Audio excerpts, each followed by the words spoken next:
Welcome to the Connected Campus podcast, where we explore the ways that diverse professionals are working every day to optimize their efforts to recruit, retain, and graduate their students. Welcome back, everybody, to another amazing episode of the Connected Campus podcast. We have a treat today, our first president guest interview here for the podcast. So looking forward to bringing in this perspective in the mix of our usual kind of suspects of CIOs and other higher ed IT leaders or folks that kind of are sort of influential thought leaders in the space. So the role of the presidency obviously is a very unique vantage point on just sort of the waves of digital transformation that are washing over institutions right now. So really excited to explore that with our guest. We'll start as we always do. If you want to introduce yourself to everyone and give kind of an overview of your professional background and how you got to be where you are today. Well, thank you so much, Dustin. It's a real pleasure to be on this podcast, and I'm looking forward to the conversation. I'm Sanjit Sethi. I'm president and CEO of the Minneapolis College of Art and Design, more affectionately known locally as MCAD. And I've been at my position for about 4.5 years. Previous to that, I've had a variety of different roles across higher education as well as nonprofit arenas. Most recently, I was at George Washington University, where I was the inaugural director of the Corcoran School of the Arts and Design, which merged a formerly private art and design institution known as the Corcoran College of Art and Design with all the creative disciplines that exist at George Washington University. Previous to that, I was running a nonprofit in Santa Fe, New Mexico called the Santa Fe Art Institute, which is a cultural space and artist residency program. And before that, I was at the California College of the Arts, where I was chair of the community arts program, but also director of something called the Center for Art and Public Life, which became kind of the community outrigger, if you would, for the institution as it started to make meaningful partnerships with local, national, and international communities. So my background is actually as a maker. I was trained as a ceramicist, so I have an undergraduate degree in ceramics and a graduate degree in ceramics and sculpture. And after I taught for a while and had some professional experiences, I made a decision to go back to graduate school, where I went to MIT and got a second master's degree in a master's in science and advanced visual studies, where I was really focusing on how creativity could be used as a tool for social change, how it could be used as a tool to open up dialogues with communities that have experienced some type of trauma, but also how we can start to see more interlacing between other disciplines like architecture, urban planning, the sciences, and beyond. So I was fortunate to spend a couple years out there teaching after I got a master's degree, and then followed that up with a Fulbright fellowship to India, where I was able to in some ways field test some of these ideas that I have. So I think it's been something that's been an undercurrent of a lot of my practice to today. Yeah, I mean, that's a super interesting and unique background that I can see, I guess, how it would serve you well in the role of sort of, presidency of a higher education institution. Because I think part of it is that idea of like really trying to build those bridges, make those connections between the institution and the community and different stakeholders. And I guess in a sense, like really, show your work, I guess, like I think that's something that's been sort of an undercurrent over these past several years around like when people are kind of scrutinizing institutions and how they're operating and how they're sort of, I guess benefiting society, benefiting individuals and all that. I think that idea of, through various, I guess, means and your roles and everything, I guess that was something that I kind of just was sort of sensing, I guess. But I guess I'm just very curious. I think, we're in a moment where college presidents, that role is like, I think it's just in a very unique position. It's always, kind of the lightning rod of, the public scrutiny and everything. So like, yeah, I mean, you've been there for a while. So I think it was, through the pandemic and everything. So curious, I guess, just any anecdotes and reflections, but to kind of take it from the beginning, what gravitated you to the role of presidency and at MCAD in particular? Yeah, I think that what gravitated me to this role was that that I think this is an institution that has had a remarkable 100-year plus history. That being said, it wasn't the history that drew me to this institution. It was the people, it was the community, it was the board members, it was the faculty, the staff. the students, the alumni. And what I saw was an incredible nexus of individuals that were really committed not to just to their serving themselves, but to serving a broader cultural ecology. I think the Twin Cities is such a remarkable cultural ecosystem and economic ecosystem, which I'm still discovering. I'm still learning about. I think the pandemic certainly created a tremendous kind of roadblock and workaround with that. But I'd say I'm still in a process of discovery and find that to be exciting. I would say the other part of this too is um, we're an aspirational community. I don't think the best art and design school has been built yet. I think it can be built here at this institution, and I think it really only comes through the ability to build for the immediate, but also to start to think about what you're building for in 5 or 10 years ahead. And so I think that's one of the things that really drew me to this. Um, I think, like you said, Dustin, this is a remarkable moment in higher education in general. And I would say it is less about some of these false dichotomies between private institutions or liberal arts institutions or art and design institutions or, you know, public institutions. I think it's going to be based upon who's leading these institutions, who's at the, how generous you are, and as you start to think about transformational leadership, how open you are to hearing about ideas that are coming out of left field, and how you're able to start to feel like you're in an iterative process where you're embracing failure as much as you're embracing success. I think that's going to be the separation between institutions that are going to be thriving and healthy in 7 years from now versus ones that are going to be struggling. I don't think it's about the categorization of the types of institutions. I think it's going to be the degree of risk tolerance and the type of leadership one has at these institutions. Yeah, I absolutely agree because I think anybody who's even just keeping up on headlines and not even necessarily needing to read up on all the kind of nuance and details and sort of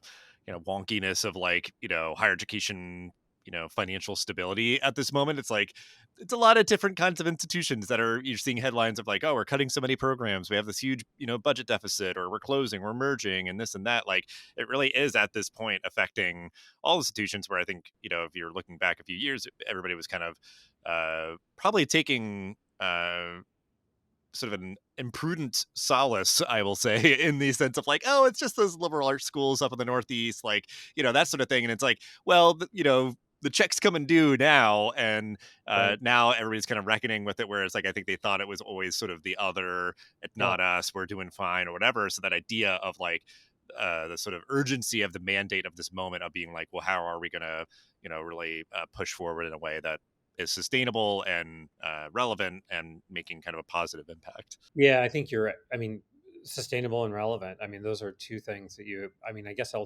tell my team, and as much as sometimes I hate reminding them, but I'd say, Dustin, that I tell them that there's no such thing as treading water. You're either sinking or you're swimming. You're either in the degree of forward motion, and you're going ahead and being iterative. You're being process driven. You are open to new ideas. You are trying things and discarding other things and moving forward, or you're falling behind.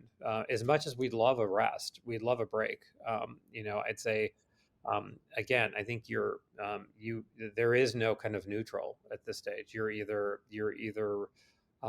slowing down or you're maintaining. Yeah. Well, I think, yeah, it's the idea of, I guess, because, yeah, that's, or like, oh my God, like, we're never going to get to rest. And it's like, right. But I think you can get into a place which I think is far preferable where you can make deliberate choices about what you're going to do and not do. Like, and you have some sense of control, the idea that like that cycle will always be continuing versus like I think the idea of institutions being like, oh my gosh, we're in a huge budget deficits where it's forcing all these sort of cuts and all this, like, and you're always sort of like reactive. And I think the anecdote that keeps kind of echoing in my head is the idea that like, well, you can't just like cut your way to growth. Like you can keep reducing expenses, but if you're not sort of maybe taking some risks or developing some sort of like strategy informed by kind of the needs and demands or the preferences of the moment or any of those sort of things, it's like you're always going to be kind of, I feel like, reactionary or something, and it's that idea like the perpetual motion, I feel like will always be kind of uh negative versus being like, well, we're executing on a plan that we kind of have to keep just, hammering away at and everything and building towards what we, envision us being in the future and everything. So that's, I feel like, kind of something else too is, yeah, like, well, okay, well, if we can't ever be just like in neutral anymore, then at least maybe we can try to build a plan that feels like we're, uh, the shepherds of our own destiny here versus it being kind of, inflicted upon us. Uh, yeah.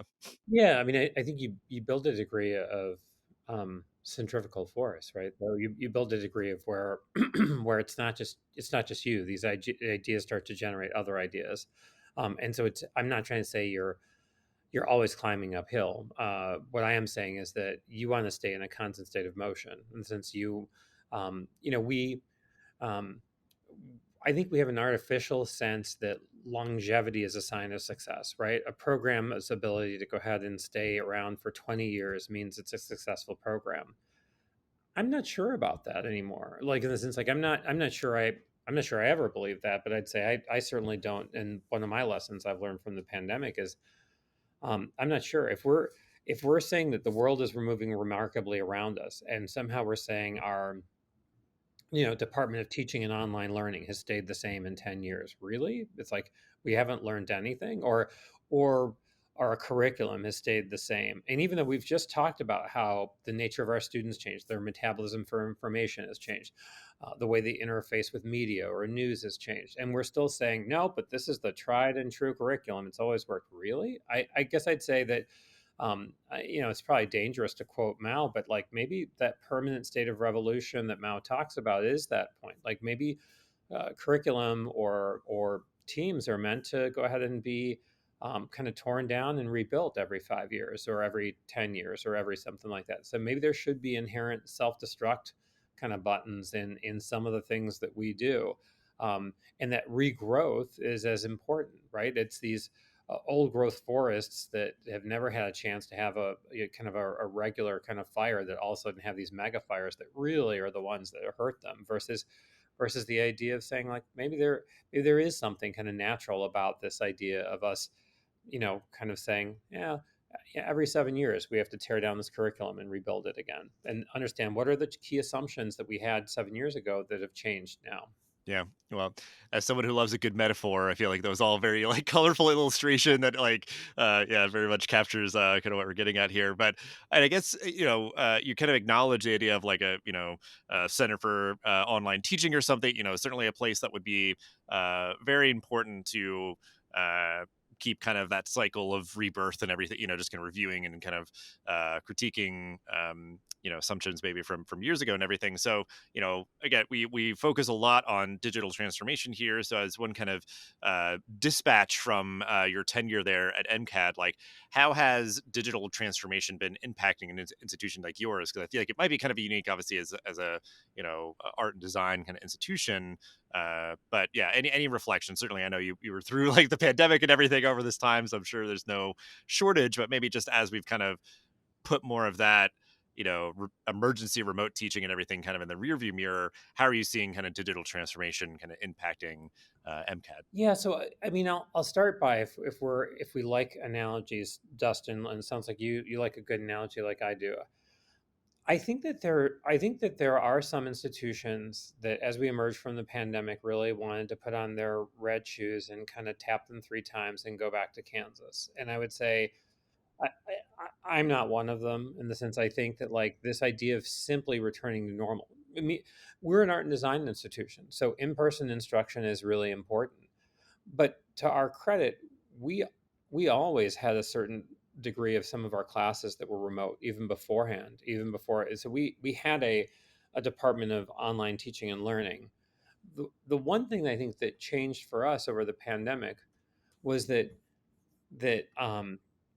it was we've gone ahead in desegregated the on this idea of an office for online teaching and learning to basically just considering to be teaching and learning excellence. Since like so we've really renamed that program that we used to have, and we have have staff, we have a team that support this of an online teaching and learning, which we had before the pandemic, which helped us create field guides for how art and design instruction can go to be online, and all of these things. It was invaluable. But I think one of the things we emerged from the pandemic was to say, let's not segregate the online part. This is all about teaching and learning excellence. Like, why are we creating kind of a separate lobe here? What we should be talking about is the different modalities of moving to a hybrid model, or sometimes being online, or going ahead and knowing that it's definitely in person but still supported by technology in different ways. And I think that that's been one of those lessons learned, and I would say that um, the key is not to think about things in these like strategic, I'll call them antiquated, like SWOT analysis, kind of 4 quadrant kind of, models, but to think about things being more adaptive, right? Since like you want a support structure that's inherently adaptive, that isn't going ahead and simply saying, oh, it doesn't fit in bucket 1, 2, 3, or 4.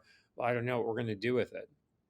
And so I guess I would say that that's an example of kind of one of the things that I think that I've taken away from the pandemic. Now, MCAD's an institution that was one of the first art. I think it was the first art and design institution, certainly way predating me, that offered its first entirely remote degree for art and design institutions. We offered a degree and we still do, an MA in sustainable design, which is completely remote. We also offer another MA in graphic and web design.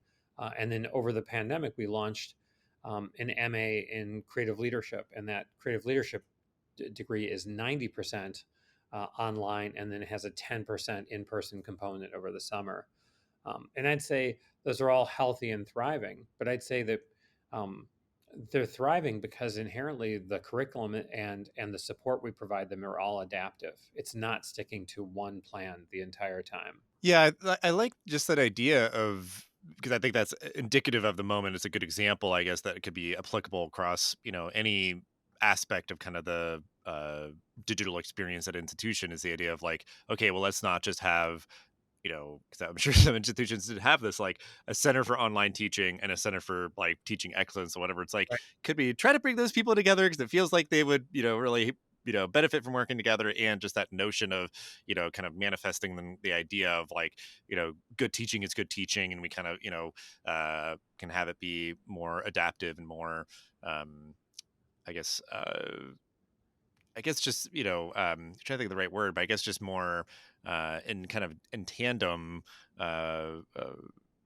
and the idea of, I guess if you have any thoughts on this, of taking that line of thinking from like the academic experience and seeing how it applies to like just the general sort of campus experience, student life and everything else. Like, is there any observations that you have of how kind of the digital experience outside the classroom, is there any sort of way that that's been modeled in the same, form?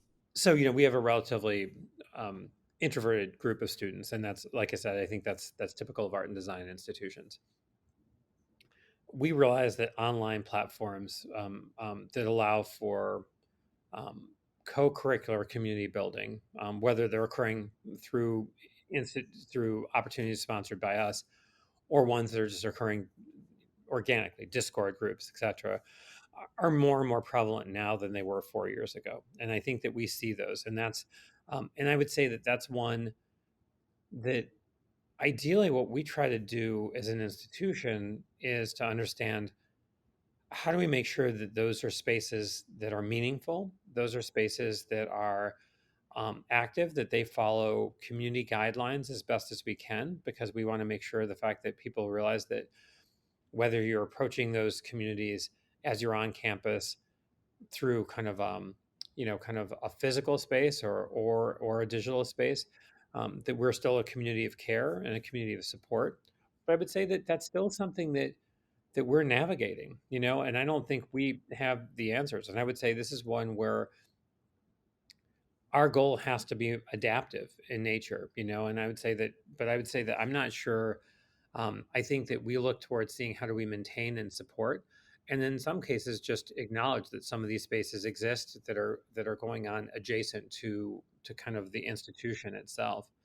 Um, but it, but I think that for me, that's still a place that we need to go ahead and see, how do we acknowledge where these spaces aren't always helpful, right? These spaces can be harmful for students, right? These are spaces that cannot go ahead and allow for students to receive the support that they need.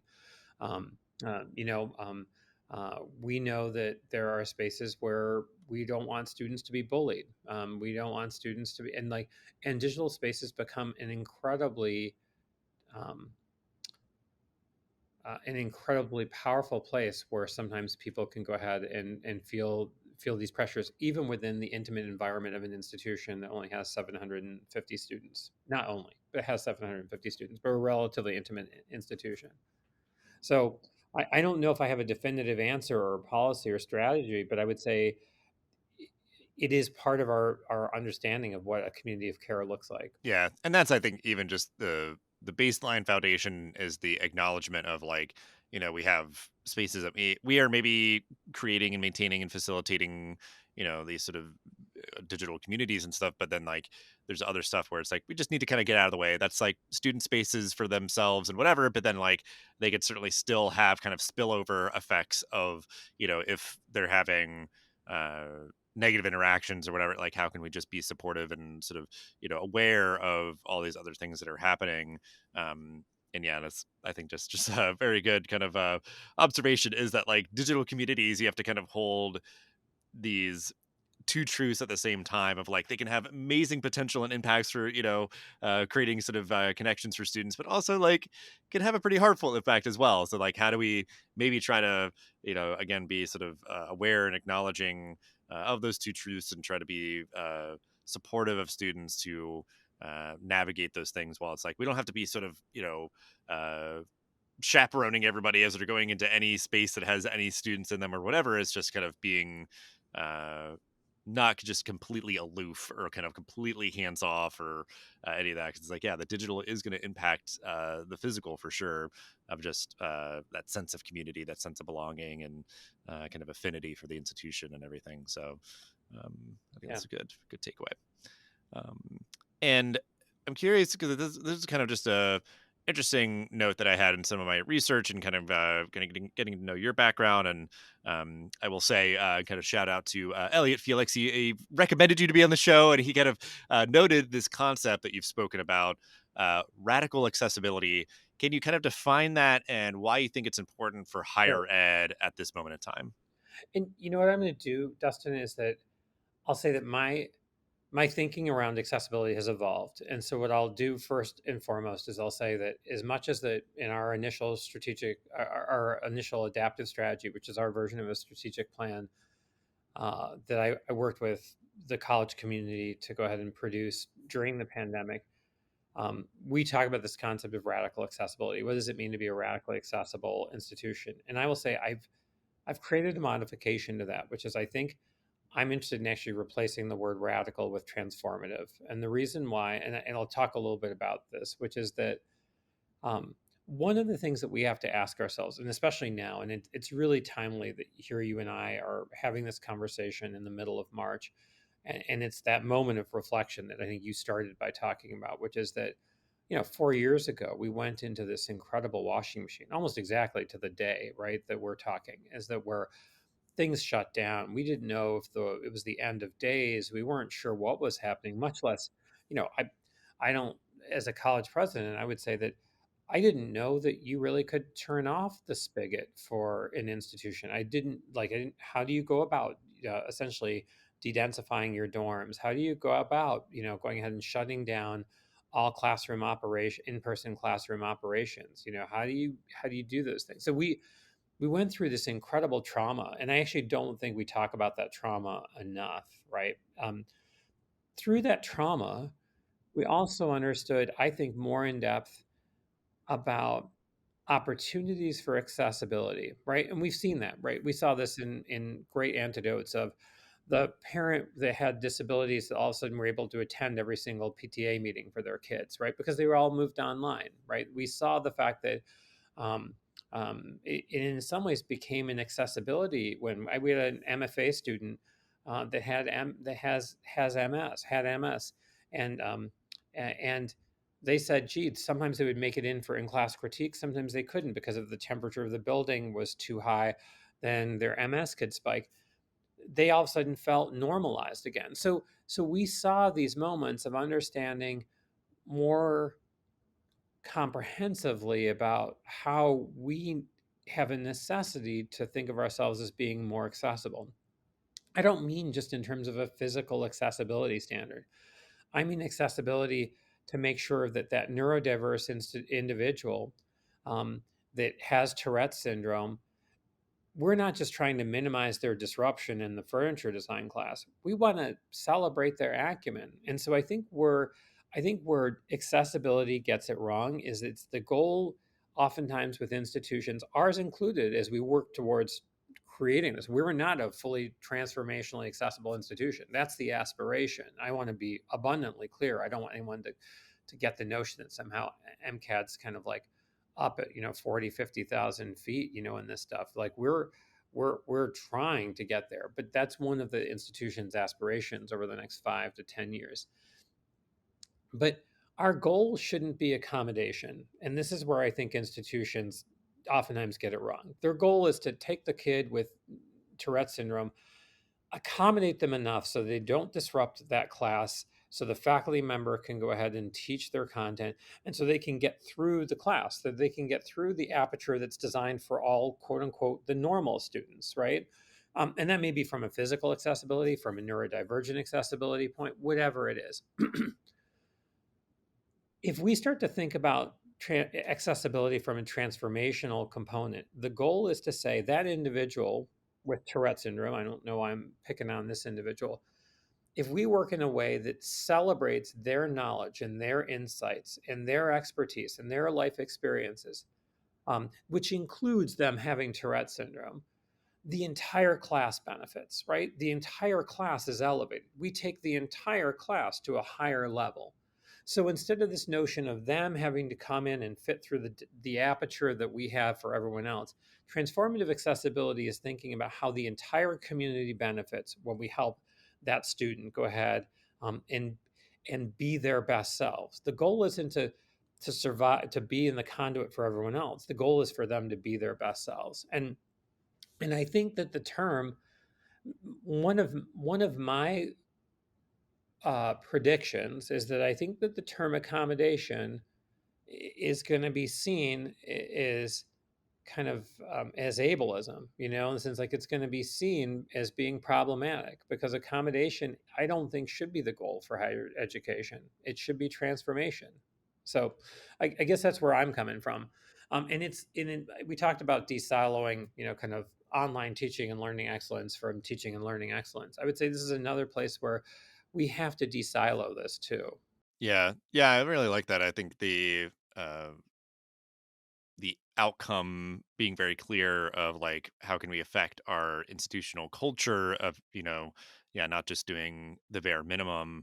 And I guess my takeaway is that idea of like you're saying, you're sort of celebrating the student uh who has just kind of their different ability status and or kind of whatever is going on for them. And that, like, I think it's just, for me, it would be that idea of like, wow, like, this is an amazing piece of art that speaks to their identity and does all this sort of thing. And it's sort of this like uh kind of that kind of point you're getting at. I guess I'm trying to sit with and kind of meditate on, like, creativity for social change kind of thing. So it's like you bring someone's creativity, their art, their voice, their story out, and it can just help inspire everybody to be like, hey, we've all got an amazing story to tell. This person is, you know, uh, just being brought in and celebrated, and that sort of transformation that happens through that accessibility to the spaces, to tools, and to education, and all these different kind of things. So I feel like I've got a lot swirling in my brain right now, and I think it's a really great concept, and I think that can, like you said, be uh kind of a guiding force as part of a kind of strategic plan. I like that you called it kind of an adaptive plan, because I think is you set all these like very specific things, and it's just like, what happens if a pandemic happens in the middle of your plan? That I think was like the case for a lot of institutions. Like, I think a lot were in your boat of like making the plan during that time. But um, yeah, I mean, I'll be honest with you, Dustin. Like, I'm I'm shocked when as we've emerged from the pandemic, when I will have another institution that still shares with me their 5-year strategic plan in some kind of glossy, kind of like magazine or like brochure.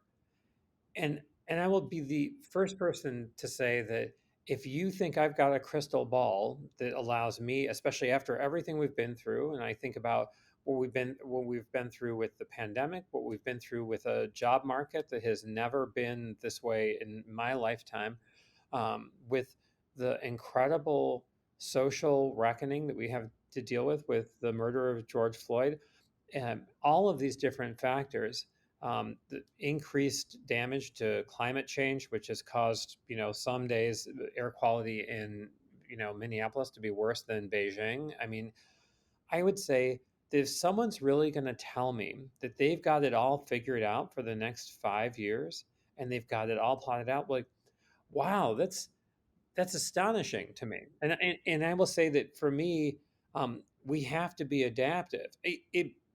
You have to convince your board to say, look, you're not playing it fast and loose with your key performance indicators, but you also have to realize that the important thing here is to build a plan, a strategy that's more like bamboo and less like steel, right? In the sense, like, it has to be flexible, it has to be adaptive, and that's what I mean. It's not me going ahead and like, just changing the name as a sleight of hand. It is intentionally to say, here's the way that we can swivel. Here's the way that the goal here would be to pivot, because we know that 4 years ago we had to pivot, and I think the institutions that fared better were ones that were uh, that were more nimble, more agile, more willing to go ahead and take risks. Yeah, absolutely. Yeah, I think that is definitely a great bit of advice, and I think is yeah a way for other leaders to kind of take a tough look in the mirror. I guess of just like yeah, how rigid are we being and why? Like I think it's just not going to serve many institutions. Yeah, going into the future being rigid like steel kind of things. I think I would, I guess, and one sliver of it was like, I can appreciate your commitment to your convictions or your plan that you made, but it's like that is not really the world that we're living in. And I think that, it's even just the idea of like, you know, you would want students to, have experiences that are flexible and, we're teaching them to be kind of like comfortable with ambiguity and like there's certain like values or sort of aspects of this. It's just like, wouldn't we want to sort of kind of have a culture or have an environment where like those are things that we are kind of imparting onto our students, like just this sort of mindset, this way that they kind of uh certainly plan for the future but don't sort of say like, well, if there's any sort of diversions then you're a failure or something, like. So yeah, I really like that. I think if there's any kind of quick anecdote here, because I would really love to get your perspective, because I think it is all kind of building to this. I guess it's just like I feel like you as the president of an art institution, I can just, sort of feel and hear like just a very different perspective on kind of, navigating what will likely continue to be a very turbulent future for higher education. You know, uh, I feel like there's a lot of great takeaways already of like how you feel like you're well positioned to do this, which is sort of your mindset, your culture, your values, as MCAD and everything. So, any other sort of final thoughts on this of just sort of like how you see, because like I said, you don't have a crystal ball, you don't know exactly what's going to happen, but like just kind of speaking to that ability to kind of uh you know teach the skills or uh train the people that will be sort of successful into the future. Take this however you will, I guess, of just how you feel like a place like MCAD will be really successful and into this future for higher ed. I think that there has to be a tremendous focus on team care. I'm going to actually kind of bring things down to kind of, um, to thinking about caring. We want to go ahead and elevate uh, voices that exist within our teams, for them to go ahead and be comfortable to share that outlandish idea that we didn't think we had time for, but we should. Um, we want to go ahead and make sure um, that we're a space that has high standards, but we're also a space that really that that really um, celebrates experimentation.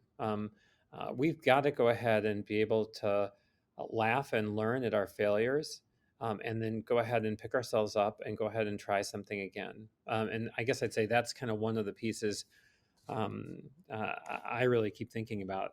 There, I think there is no such thing as a problem that exists that doesn't have a cultural component, that doesn't have a technological component, and doesn't have a creative component to it that we're dealing with.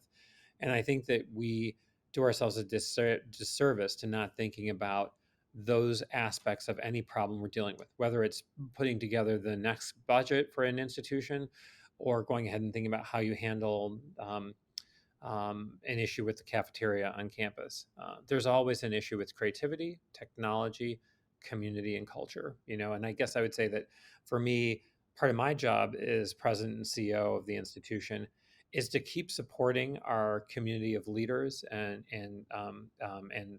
faculty and staff and mentors to go ahead and feel like that they're supported in understanding those different dimensions to how we teach, how we learn, and how we support. Yeah. Yeah. I like that because I think I guess to what you're kind of talking about is that idea of like uh, risk tolerance and that being just sort of one uh, kind of barometer, in the sense of like, how institutions have been navigating in this moment is if they've been very, I guess my takeaway of like if you're very intolerant of risk, then like you are not supporting creativity and innovation. Like you're just going to be kind of squashing that probably from the top down, just sort of like, not willing to put the resources into these different and new ideas that could be really fruitful. And that idea of the presumption of like, well, we've existed for a long time. We've had all these programs that have existed for a long time, so we must be successful. They deserve to keep, existing. It's just sort of natural law. Like it cannot be sort of, questioned or whatever. So that idea was like, well, we're pretty tolerant of like, some appropriate risk that has a good justification or sort of potential for, return on the investment that we're making, and just sort of even probably, on its own merits, the idea of just, we want to have our staff and faculty be able to operate with the knowledge of like we want you to sort of keep yourself open to creative and innovative new ideas, surface those, let's talk about them, let's explore them, try them out, learn from them if they don't work out, and those sort of things. So that's just very, very refreshing to hear. And I feel like some people would think that higher education institutions traditionally, again, are kind of like intolerant of risk and creativity and all that. And I think especially I'd assume an institution like yours, MCAD, I think probably has been more so on the other side of that spectrum of just like, yeah, we always want to, certainly impart that on our students, but absolutely have it as part of our culture for faculty and staff as well. So, but we will end now. I feel like we, talk for a while about all this kind of very like, creativity culture and all this kind of stuff. But the final question we ask all of our guests: what does a connected campus look and or feel like to you? I think a connected campus for me is inherently a caring campus, right? And I think I've used that as a common thread through this conversation. I think it's one that's really driven by empathy. So a connected campus for me isn't, again, about some kind of distinguishing between a digital versus a physical campus. For me, it's a wholly integrated campus of care and support. A connected campus for me means that someone isn't just going ahead and looking out for um, the people that they're assigned to support, but they're looking out more holistically for the entire community, and they're feeling like that their ideas are celebrated and supported. So I think that's for me what a community connected campus really looks like. Yeah, I really appreciate kind of centering it, on empathy, care, and all that, because it's like, a connected campus of individual, all connected to one another, should really, feel like it's a place where you belong, you're cared for, you're supported, you're celebrated, all those sort of things. And I think, Yeah. it is a good through line for this episode. And I really appreciate you being our first president on the Connected Campus podcast, bringing a great vantage point perspective to the conversations that we've had so far, and looking forward to having more presidents on here and just keeping this kind of conversation going in tandem with the other ones with our higher ed IT leaders that we usually have. But we'll be ways to connect with you and MCAD and all that, so folks can kind of check out what you're working on in the description for the episode. But just appreciate your time so much and your perspectives. Great. Thanks so much, Dustin. I really appreciate the conversation. Yeah, thank you. Thanks for listening to the Connected Campus. Please leave a 5-star review for the show and share it so others can discover us. Make sure to also subscribe so you never miss an episode. Thanks again for joining us, and we'll see you in the next episode of the Connected Campus.